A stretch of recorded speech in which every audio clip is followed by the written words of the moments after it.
السلام عليكم ورحمة الله وبركاته. ازيكم يا احلى متابعين واحلى اخوات في الدنيا؟ يا رب تكونوا بخير وبصحة وعافية وسلامة. بصوا بقى، الفيديو النهاردة مش محتاج لا وصف ولا كلام، محتاج كده العيون كده تتغذى من الجمال ده. عملنا النهاردة الكرواسون في البيت بطريقة سهلة جدا، سريعة جدا. زي ما انتوا عارفين الكرواسون عشان يتعمل لازم يتخمر اكتر من مرة ويتعمل له تطبيقات كتيرة في العجينة. لا، ما عملناش كل ده، وتعالوا نشوف الطريقة ازاي وكمان المكونات بتاعتنا. بس قبل ما ندخل في اي حاجة صلوا على النبي. اللهم صل وسلم وبارك على سيدنا محمد وعلى اله واصحابه اجمعين. ولو لسه مشتركتش في القناة اشتركي بسرعة وفعلي زر الجرس عشان يوصلك كل جديد، وتنضمي لعيلتنا الصغيرة تكبر بيكي ان شاء الله. وصلونا بقى ل1000 وشدوا حيلكم كده معايا. اللايك بتاعكم بقى والتعليق بتاعكم يهمني جدا.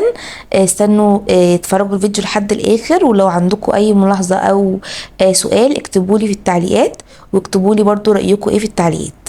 زي ما انتم شايفين كده عملنا الكرواسون بتاعنا بحشوات كتيرة. كملوا معايا الفيديو لحد الاخر عشان تشوفوا عملنا ايه بالظبط. تعالوا بقى نشوف المكونات بتاعتنا. انا عندي 4 كوبايات من الكوباية المعيارية دي دقيق. دقيق متعدد الاستخدامات او دقيق مخصص للمخبوزات. شوفوا يعني المتوفر عندكم واستخدموه. جبت ال4 كوبايات من الدقيق، نخلتهم زي ما انتم شايفين كده، حاطه المنخل في الطبق عشان نخلت نصهم ولسه فاضل نصهم. وعندي لبن بودر وده اختياري، عندي خميره فوريه اساسي، عندي بيكنج باودر اختياري، عندي سكر، عندي خل، عندي ملح، عندي بيضايه، وعندي زبدة صفراء اللي احنا كنا جايبينها في المشتريات مع بعض بتاعت الشهر، اللي هي الزبدة الصفراء بتاعت كريستال. وبصوا يا جماعة، انا اي حاجة بقولها عندي على القناة مش اعلان، لان احنا اصلا لسه قناة صغيرة فمفيش اعلانات ولا في الكلام ده. ف يعني انا بجيب الحاجة وبجربها وبقول لكم رأيي ايه فيها بمنتهى الامانة. انا كنت اول مرة في حياتي اجيب اللي هي الزبدة الصفراء كريستال وجنة والحاجات دي. كنت دايما بجيب يا اما زبدة صفراء فلاحي، يا اما بجيب فردن. لكن الزبدة الصفراء بتاعت كريستال جربتها في الوصفة بتاعتنا النهاردة وطلعت حلوة قوي، وطعمها حلو قوي زي الزبدة اللي هي الفلاحي. تعالوا بقى نبطل رغي ونخش على طول على المكونات بتاعتنا. بعد ما نخلت ال4 كوبايات بتوع الدقيق، هاخد يدوبك رشة دقيق. يعني انا بصوا خدت كده رشة ملح عفوا. خدت من العلبة بتاعت الملح. ملح نزل معايا حبة كتار، فلا خدت منهم رشة. يعني لو هتقيسي بالمعلقة يبقى ربع معلقة صغيرة. نفس الكلام في البيكنج باودر لان الجو حر، وممكن كمان يا جماعة والله تستغنوا عنه تماما، يعني ممكن ما تحطوش اساسا. حطيت ربع معلقة صغيرة من البيكنج باودر، فانا بقولك ممكن كمان تستغني عنه تماما. حلو كده، يبقى احنا دخلنا الدقيق بتاعنا 4 كوبايات، ما يعادل نص كيلو من الدقيق. حطيت عليه رشة ملح، ربع معلقة صغيرة، وربع معلقة صغيرة من البيكنج باودر. حلو كده. وحطيت عليه كمان 2 معلقة كبار من الزبدة، وهبدأ افرك الزبدة بتاعتي مع الدقيق. اللي هو بنقول عليها بنبس الدقيق بالزبدة. عايزين الدقيق بتاعنا ياخد من الزبدة او الزبدة تاخد في كل حتة من الدقيق ويتداخلوا كده مع بعض ويبطنوا مع بعض. سموها بقى نخلطهم مع بعض، نبسها. بس مش عايزين فيها كتل خالص، عايزين يعني ميبقاش فيه كتل سمنة بدقيق. لا، احنا عايزين الدقيق يتفرك كده مع السمنة، وكمان ما يبقاش فيه اثر للسمنة ايه، للزبدة. لا بصوا، ما تسرحوش معايا، ركزي معايا. وانا كمان هركز. آه الزبدة هنبسها كده مع الدقيق بحيث ان انتي ميبقاش فيه عندك كتل، وفي نفس الوقت الزبدة تختفي تماما. و زي ما انتم شايفين كده بفركهم مع بعض لحد ما تدخل كده في كل حتة مع الدقيق وميبقاش فيه عندي كتل خالص. وفي نفس الوقت لما اجي اكتل كده الدقيق مع بعض، بصوا اكنك عملتي رملة، يكتل كده ويمسك في بعضه. هي دي النتيجة اللي احنا عايزينها. خلاص كده خلصنا المكونات الجافة بتاعتنا. هيبقى فاضل عندي الخميرة والسكر. بصوا بقى الخميرة، انا كنت ممكن استخدم نص معلقة من الخميرة اللي هو نص الظرف، بس انا كنت مش ما كانش عندي وقت ان انا استنى العجينة تخمر كتير، فاستخدمت الظرف كله. لكن لو انتي مش مستعجلة وعندك وقت وبتعملي براحتك يعني وعلى مهلك، استخدمي نص الظرف اللي هو نص المعلقة الكبيرة. يعني هو الظرف ده معلقة كبيرة، ممكن تستخدمي نص الظرف وممكن تستخدمي نص معلقة كبيرة لو عندك اللي هي الخميرة الفورية اللي هي كمية على بعضها. لو زي حالتي كده عايزة تنجزي وتخلصي بسرعة، يبقى هو الظرف كله. تمام. هنحط عليهم معلقة كبيرة ونص من السكر، وهنحط معلقتين كبار من اللبن البودر. بالنسبة بقى للبن البودر، انتي ممكن تستغني عنه تماما وتستخدمي لبن او حليب في عجن العجينة بتاعتك. لكن انا مش هستخدم الحليب او اللبن يعني في عجن العجينة بتاعتي، فبدلت يعني هعجن العجينة بتاعتي بمية دافية. فعشان احط قيمة غذائية وازود القيمة الغذائية بتاعتي للعجينة، حطيت لبن بودر. فانتي ممكن تستغني عن اللبن البودر لو مش عندك، ما تستخدموش خالص. ولو انتي عندك حليب دافي يعني، دفي الحليب واعجني العجينة بتاعتك بيه. لو عايزة بقى تعجني العجينة بالحليب، يبقى هتستخدمي كوباية من الحليب الدافي، والباقي تزوديه مية دافية. لكن لو هتعملي زي كده لبن بودر، يبقى هما معلقتين كبار على الكمية بتاعتي ديت، او حتى معلقة واحدة، لان احنا عاملين نص كيلو يعني من الدقيق، مش كمية كبيرة. والبيض بقى خدنا البياض بتاعه وسيبنا الصفار على جنب مش هنرميه، وهقول لكم هنعمل بيه ايه في اخر الفيديو. وكمان خدت معلقة من الخل. هرجع بقى اعيد المكونات بتاعتي تاني علشان يعني لو حد فاته حاجة، وهكتب لكم برضو المكونات في صندوق الوصف. استخدمت 4 كوبايات من الدقيق، نخلناهم، حطينا عليهم رشة من الملح ما يعادل ربع معلقة صغيرة، وربع معلقة صغيرة من البيكنج باودر ودي اختياري، معلقتين كبار من الزبدة، معلقة ونص كبيرة من السكر، معلقة كبيرة من الخميرة الفورية، معلقتين كبار من اللبن البودر، ومعلقة كبيرة من الخل، وبياض بيضة. هي دي المكونات بتاعتنا. بعد ما قلبنا كل المكونات بتاعتنا مع بعض، جبت بقى مية انا كنت غلياها وسايباها تهدى على جنب. واول ما المية بتاعتك تدفى وتبقى درجة حرارتها تقدر ان انت تلمسي صباعك في المية، يعني تقدري تحطي صباعك في المية، او حتى ما يعني اللي احنا بنقول عليها حرارة دمع العين، يعني تقدري تلمسيها وتقدر ايديكي تتحمل الحرارة بتاعتها.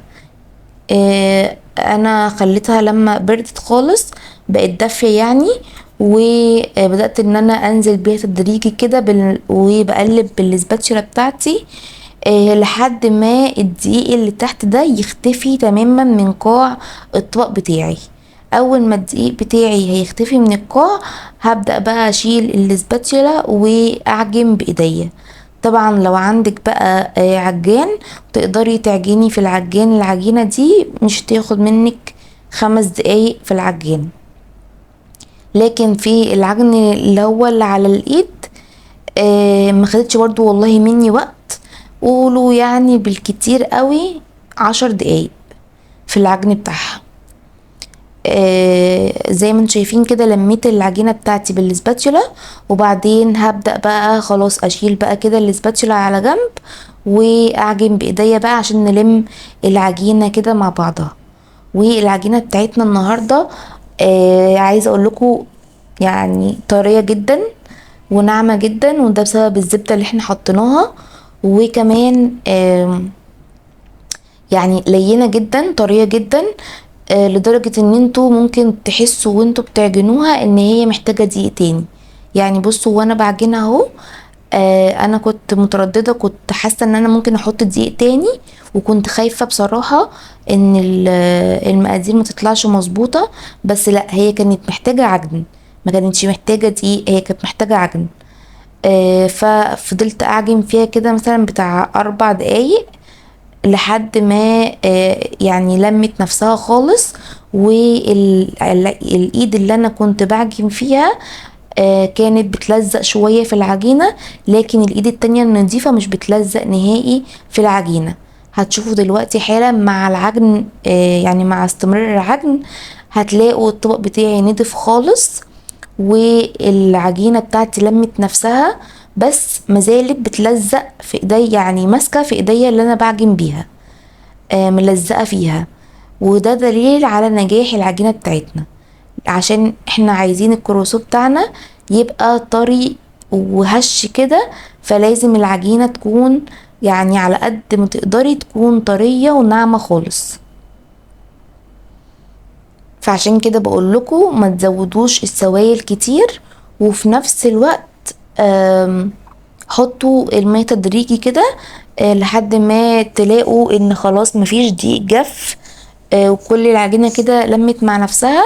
انا بصراحه ما اقدرش اقول لكم انا استخدمت قد ايه ميه، لان كلنا مش بنستخدم نفس نوع الدقيق، وبتختلف من مكان لمكان ومن ماركه لماركه.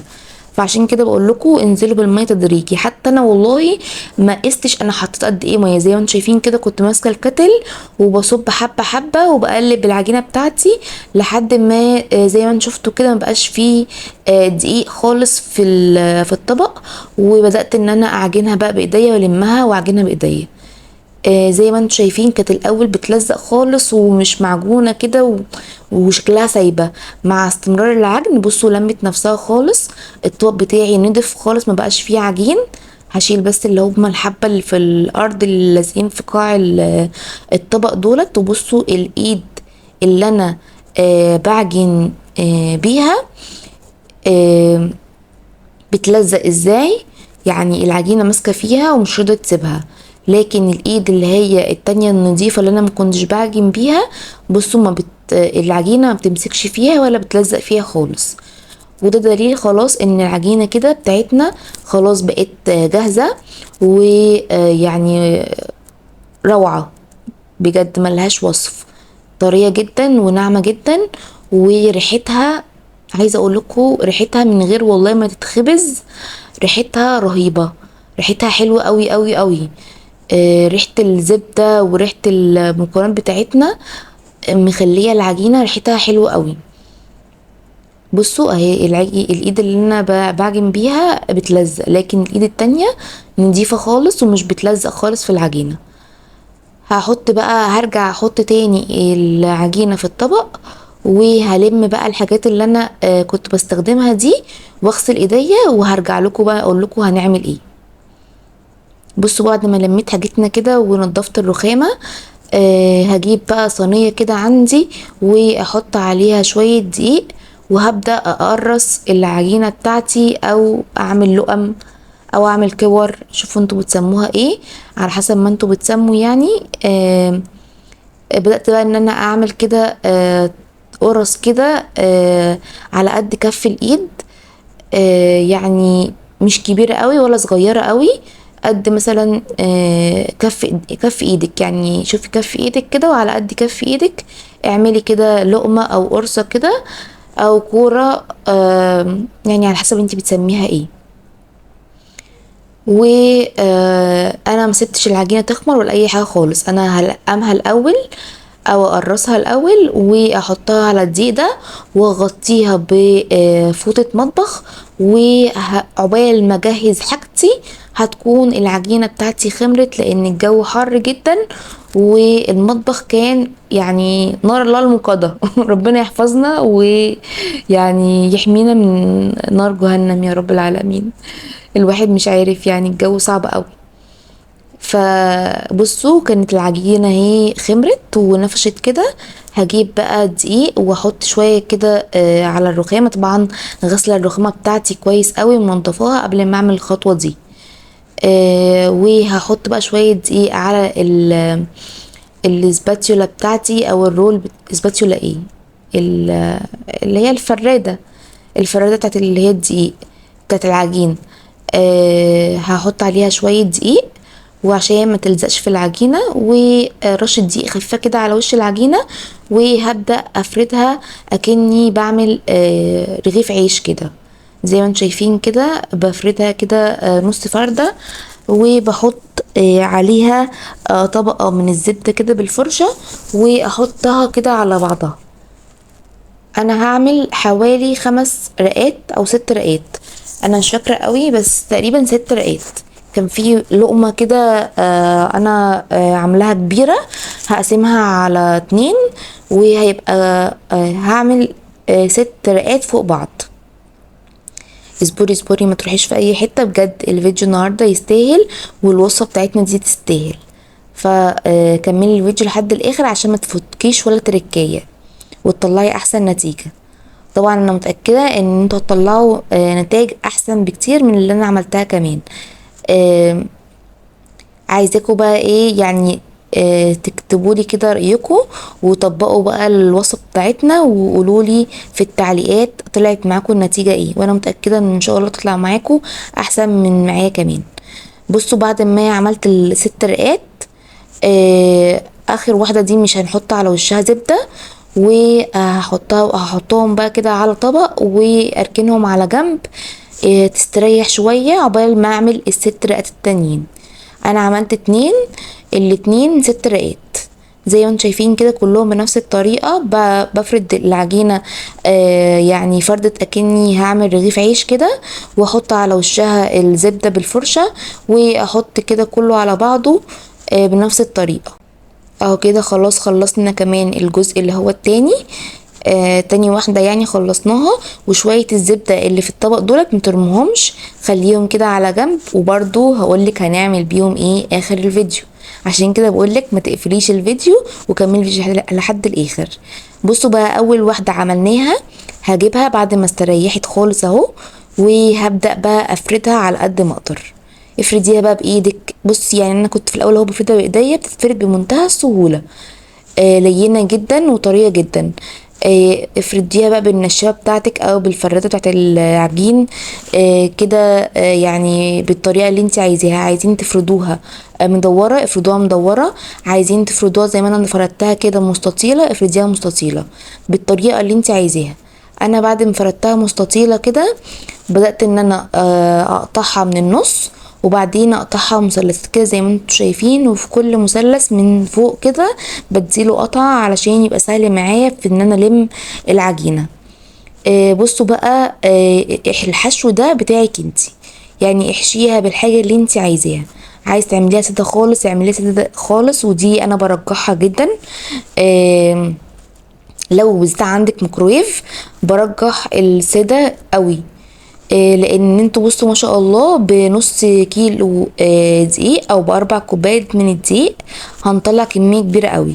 فلو انتوا تاكلوها في نفس اليوم وعندك عدد البيت يعني الاسرة كبير وهتاكلوها يعني تاكلوا كل الكمية في نفس اليوم، اعملي الحشوات اللي انت عايزاها. لكن لو مش هتعملوا يعني مش هتاكلوا الكمية كلها في نفس اليوم او انتوا عددكم صغير، يبقى اعمليها سادة، والحشو ده خليه في التسخين بتاع الميكرويف، صدقيني كده احسن. انا عملت جزء بالشوكليت شيبس، وعملت جزء بالسوسيس. كان عندي سوسيس كده اديته تشويحة في شوية زيت وملح وفلفل، وحطيت عليها كمان جبنة موتزاريلا ولفتها، والباقي عملته سادة. والسادة ده عايزة اقول لكم ان هو كان احلى بكتير من المحشي تاني يوم. يعني تاني يوم انا حطيته خلاص كلنا منه على قد ما كلنا، وتاني يوم يعني ده كان عشاء بالنسبة لنا. وتاني يوم بقى حطيته في التلاجة عشان ما يبص بره جو حر. فتاني يوم طلعته من التلاجة، فتحته بالسكينة وحطيت فيه جبنة رومي ودخلته الميكرويف عايزه اقول لكم طعمه اكنك جايباه طازه من الفرن، وفي نفس الوقت طعمه حلو جدا. فانا مش برجح قوي ان انا احشي الكرواسون وهو لسه طازه كده، بالذات لو انتوا مش تاكلوا كل الكميه في نفس اليوم. بصوا بقى، الصواني اللي انا كنت بعملها كنت بغطيها بفوطة مطبخ، وطبعا في الوقت ده كنت شغلت بقى الفرن على درجة حرارة 190، والشبكة بتاعتي على اول رف من تحت، وكنت سايبه الفرن بتاعي يسخن علشان لما نيجي ندخل الصواني بتاعتنا يكون الفرن بتاعي سخن. عملت بقى الاتنين بنفس الطريقه كده مثلثات زي ما انتم شايفين، يعني زي ما انتوا زي ما قلت لكم كده، عملت جزء بالشوكولاته وجزء ساده وجزء بالسوسيس اللي انا حمرته. وبعد ما العجينه بتاعتي الكرواسون بتاعي اللي انا عملته كله خمر، جبت بقى اول صينيه خالص عملناها اهو. بصوا ما شاء الله خمرت وبقى شكلها تحفه. جبت بقى صفار البياضه اللي احنا كنا سايبينه من الاول وعليه شويه لبن، وبدات ان انا ادي دهنه للكرواسون بتاعي بالخليط ده، وهدخلها الفرن لان الفرن بتاعي كان سخن خلاص. وبالظبط 5 دقايق من تحت، اول ما القاع بتاع العجينه بتاعك يحمر تبدأي تطلعيها تحت الشواية او تشغلي المروحة. يعني انا بصراحة بفضل ان انا اشغل من الاول المروحة، وياخد يعني تحميرة من فوق ومن تحت كده اثناء السوا. انا اول واحدة ديت يعني شغلت الفرن بس من تحت، وبعد كده لما احمرت من تحت شغلت عليها الشواية من فوق، و الباقيين شغلت عليهم المروحة. يعني فتحت المروحة ودخلتهم في الفرن 10 دقايق، كانوا واخدين اللون الذهبي ده من فوق ومن تحت. واول ما بيطلعوا بقى بشوية الزبدة اللي كانوا فاضلين في الطبق بديله كده تلميعة بالزبدة. ولو عايزة الكرواسون بتاعك يبقى مقرمش ما تغطوش، لو عايزاه يبقى طري كله كده غطيه بفوطة مطبخ عشان يبقى طري.